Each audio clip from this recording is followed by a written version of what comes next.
Question number 1। इसमें question पूछा गया है कि निम्नलिखित प्रायिकता बंटन में कौन सी प्रायिकता बंटन संभव है, कौन सी नहीं है।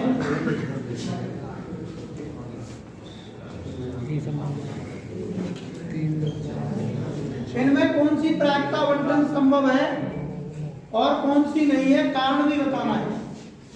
यहां देखें, ये 0.3 है स्प्रिंग का क्वेश्चन के अंदर, ये 0.4, 0.4, 0.3। देखिए पहले को देखें, ये नेगेटिव हो सकते हैं या फिर पिक्चर, कोई परेशानी नहीं है। प्रोबेबिलिटी में देखें, प्रोबेबिलिटी कभी नेगेटिव नहीं होनी। यहाँ प्रोबेबिलिटी नेगेटिव है तो ये इसलिए नहीं होगा क्योंकि यहाँ Px3 का मान -0.1 जो कि नेगेटिव है। कैसा है? नेगेटिव। और नेगेटिव कभी प्रोबेबिलिटी नहीं होती, इसलिए यह संभव नहीं है। पहले पर चलते हैं, यहां प्रायिकताओं का योग करके देखूं मैं। P0 plus P1 plus P2, तो इसको जोड़ता हूं 0.4, 0.4 और 0.3। ये वैल्यू बनेगा, कितना बनेगा? 1.1, जो ग्रेटर देन है 1 से। 1 से कैसा है? ये बड़ा है और प्रायिकता कभी 1 से बड़ी नहीं होती, तो ये भी संभव नहीं है। ये भी प्रायिकता बंटन संभव नहीं है। यहां जोड़ू मैं P-1, P0 और P1, इन प्रायिकताओं का योग करूं 0.6, 0.1 और 0.2 जोड़ के 0.9 जो लेस देन है 1 से और पॉजिटिव भी है, तो ये संभव है। समझ में आ रहा है? प्रायिकता का मान 0 और 1 उसके बीच होना चाहिए, तो ये संभव है। इसको 9/10 लिख सकता हूं मैं, तो ये कैसा है? संभव है। अब चलते हैं यहाँ P3 plus P2 plus P1 plus P0 plus P-1, इनको निकालू। क्या है? प्रोबेबिलिटी का योग 0.2, 0.4, 0.1, 0.05। 3, 2, 5, 4, 9 और 1, 10 से बढ़ गया। यानी कहने का मेरा मतलब है 1.05 इज ग्रेटर देन 1। ये इतना आएगा, इसे जोड़ करके 1 हो रहा है। Yes sir. 3, 2, 5, 4, 9, 1, 10 यानी 1 हो रहा है, और 1.05 1 से बड़ा हो गया, और प्रायिकता कभी 1 से बड़ी नहीं होती, अतः यह भी संभव नहीं है। हमें याद रखना है कि प्रायिकता बंटन में प्रायिकता कभी नेगेटिव नहीं होगी और प्रायिकता का मान टोटल योग 1 से अधिक नहीं होना चाहिए। एक कलश में 5 लाल और 2 काली गेंद है। एक कलश है और इस कलश में क्या है? 5 लाल है रेड और 2 काली ब्लैक। 5 लाल है, 2 काली गेंद है, ठीक है। 2 गेंद यदृच्छा निकाली गई है। मान लीजिए x काली गेंदों की संख्या को व्यक्त करता है। x किसको व्यक्त करता है? यादृच्छिक चर जो यहां पर है। यादृच्छिक चर क्या है? Random variable. इसका जो x है वो काली गेंदों की संख्या है। काली गेंदों की संख्या को प्रदर्शित करता है।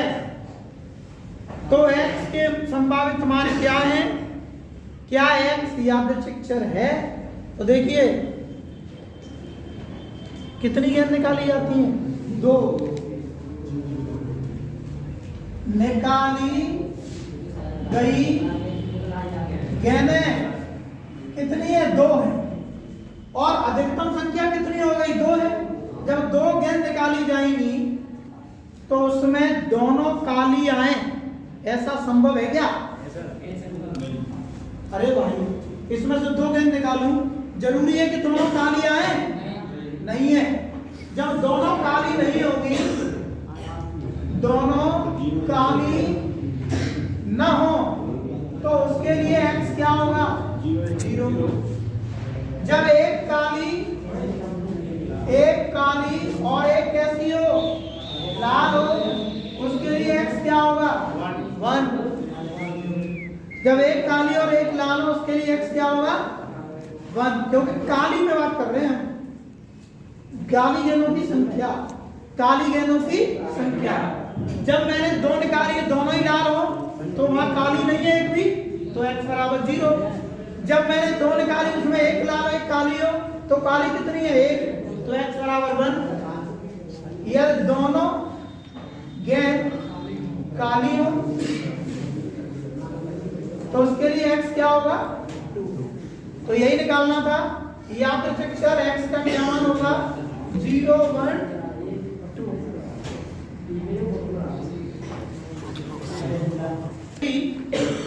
ये कह रहा, मान लीजिए x चित्तों की संख्या और पट्टों की संख्या के अंतर को व्यक्त करता है। x किसको व्यक्त करता है? चित्तों की संख्या और पट्टों की संख्या।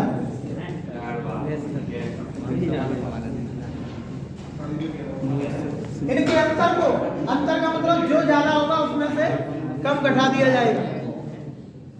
लेकिन आगे क्या कह रहा है ये? जब एक सिक्के को 6 बार उछाला जाता है, सिक्के को कितनी बार उछाला जा रहा है? एक सिक्के को 6 बार उछाला गया है। कितनी बार? 6 बार उछाला गया है। एक सिक्के को 6 बार उछाला गया है, इसका मतलब उसमें चित्त आना। इसके यादृच्छिक चर पट्ट आना, इसके यादृच्छिक चर, इसे xi xj लिख देता हूं।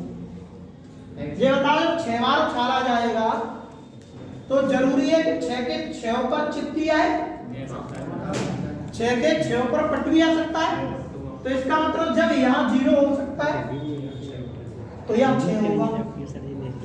जब यहाँ एक भी चित्त नहीं आएगा तो सब पट्ट आएंगे, आएंगे कि नहीं? जब यहाँ 1 पर चित्त आएगा तो यहाँ 5 पर पट्ट आएंगे।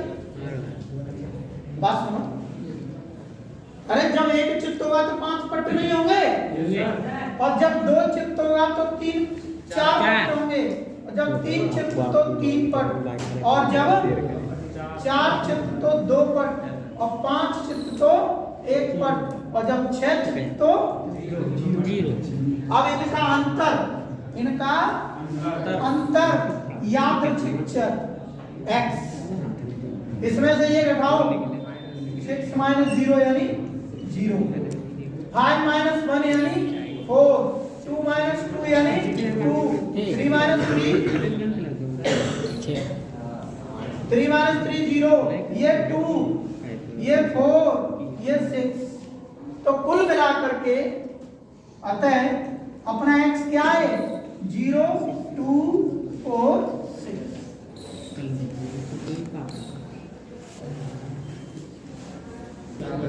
निम्नलिखित के प्रायिकता बंटन ज्ञात कीजिए। क्वेश्चन नंबर 4 में दे रहा है प्रायिकता बंटन। पहला है, एक सिक्के को 2 उछालों में चिपकाना। एक सिक्के की 2 उछालों पर चिपकाना। एक सिक्के की 2 उछालों पर चिपकाना मतलब आप समझ गए होंगे, S बनेगा HH H T T H T T. यहाँ पर चित्त आने के लिए यादृच्छिक चर x निकालो।